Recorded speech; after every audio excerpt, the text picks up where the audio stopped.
어디서든지 갑자기 어린이가 나타날 수 있습니다. 그런데 땅에서 갑자기 푹 솟아나는 게 아니에요. 하늘에서 뚝 떨어지는 게 아니에요. 거기 있었어요. 다만 안 보였을 뿐이죠. 왜? 불법 주정차 차량들 때문에. 신호도 없는 교차로.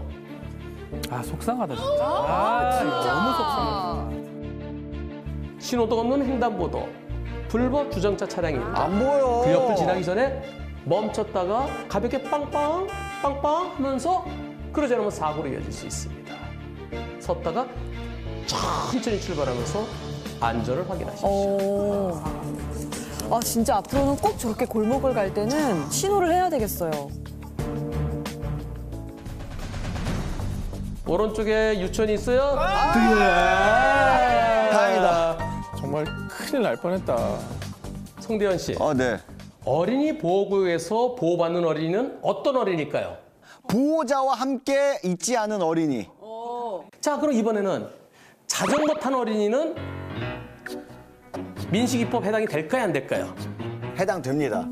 자전거가 비록 자동차 차로 돼 있지만 됩니다. 어린이기 때문에 네. 어린이가 탔기 때문에 어린이 보호구역에서는 뛰는 어린이뿐만 아니라 자전거 탄 어린이까지도 사고 나면 만 12세까지, 만 13세 미만이면 민식이법 대상으로 봅니다.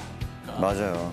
따라서 어린이 보호구역에서는 어린이가 언제 어디서든지 튀어나올 수 있으니까 항상 속도 줄이면서 어린이 보호구역이 뭐 몇 킬로 되는 거 아니잖아요. 보통 한 100m, 길어봤자 한 뭐 2, 300m잖아요. 그동안은 30km도 빨라요. 걸어가듯이. 진짜 맞아. 그리고 가능하면 어린이 보호구역이 있고 좀 옆으로 돌아가는 길이 있으면 돌아가는 것이 오히려 더 안전할 수 있습니다. 정말 방송 보시는 모든 분들이 꼭 어린이 보호구역에서만큼은 서행해 주시고 주의해 주시면 좋겠어요. 이 구역에서 사실 너무 마음 아픈 사고들도 많았잖아요. 네, 그렇습니다. 그래서 더 이상 이런 안타까운 죽음이 반복되는 걸 막기 위해서 민식이법이 제정되지 않았겠습니까? 맞습니다. 사실은 민식이법이 제정되기 전에도 어린이 보호구역은 있었어요. 과속 감지기 같은 것이 없으면 그렇게 속도를 잘 지키지 않았었죠. 어린이구역 만약에 사고 나면 무조건 경찰 조사 받아야 됩니다. 사건들 다 보면 다 어린이 보호구역에 옆에 불법 주정차 차량들이 보여요. 그게 없으면 사실 시선이 확보되기 때문에 사고들이 안 나거든요. 어린이 보호구역의 주정차 불법 차량들 단속이 강화됐습니다. 아침 8시부터 저녁 8시까지 실시가 됩니다.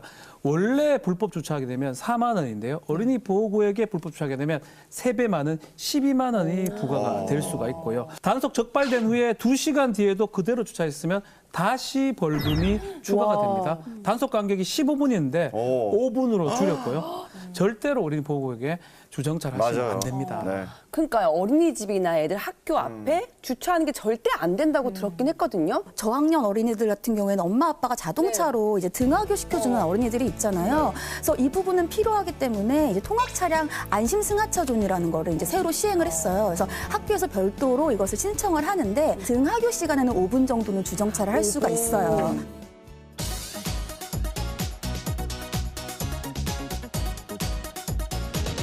어찌 보면 학교 근처가 아이들이 킥보드도 타고 자전거도 타고 이렇게 노는 공간이기 때문에 어른들이 가장 먼저 법규를 준수해야 될 것 같다는 생각이 듭니다. 저희 아파트 앞에 학교도 봐도 파란불로 바뀌자마자 애들이 정말 뛰어가거든요. 맞아요. 가정에서도 부모님들이 그렇죠. 어린이들에게 이런 교통법규에 대한 것을 잘 교육을 시켜야 돼요. 맞아요. 네.